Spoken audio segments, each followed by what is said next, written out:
You know, bilge pumps are an essential safety component in your boat. If it fails to work and you spring a leak in the boat could sink. So we need to replace it without delay. This pump on this boat's not working, but before I go ripping it out, there's a couple of basic checks that I can do. The first is to operate the switch at the helm to see if it comes on manually. The other thing I can do is lift the float switch to see if that switches it on. If neither of these work, there's a good chance the pump's defective and will need to be replaced. So the first thing I need to do is unscrew the hose from the pump. You'll notice here that on this pump I've actually got a golden hose fitting, so I can just unscrew that. But if we didn't have that, I'd have to undo this hose clamp, which would normally fit onto a barbed fitting on the pump. So a good tip while we're looking at this is you'll see that this has got corrugated hose on it. It's easy to run, but it's actually not good. We really want smooth bore hose because this interferes with the flow of water and will actually probably reduce the output of this pump by about half. This is a 500 gallons per hour pump. With this corrugated hose, we're probably getting closer to 250. So the first thing I'm going to do is just trace back to above the existing connectors that go to the pump. And I've just spotted actually that these are spade connectors and these were in the bilge of the boat, so these are completely uninsulated and actually incorrect. And I'm going to replace this with proper crimped waterproof connectors. Is to cut the cables. I've already disconnected the battery, so I've made one connection. You can see I've got black to black, and all I've got to do now is just make the other connection to the pump. Start off by stripping this end, twist those together, and we're using waterproof butt connectors.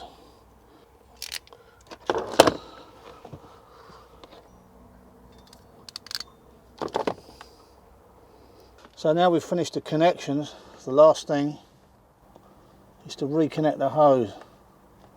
And thankfully, because we've got this garden type hose connector on here, I can just screw this back on.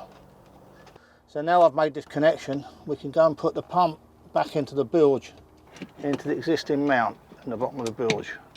So anytime we make a connection on the boat, we really want to use a crimp connection. There's different types of connectors. This one is actually adhesive lined and will shrink down. So I've already stripped the two ends of the cable here. We've got yellow, blue and red, and that refers to different sizes of crimp connections. We're using blue, so we use the middle one. You'll notice that the cable is a little slack in here. By heating up this plastic here, it will shrink around the cable and give me a nice watertight joint.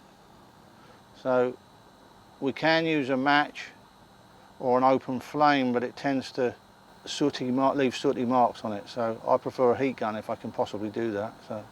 And you'll see that you can actually see it shrinking, and then you'll see the colour of the cable start to come through.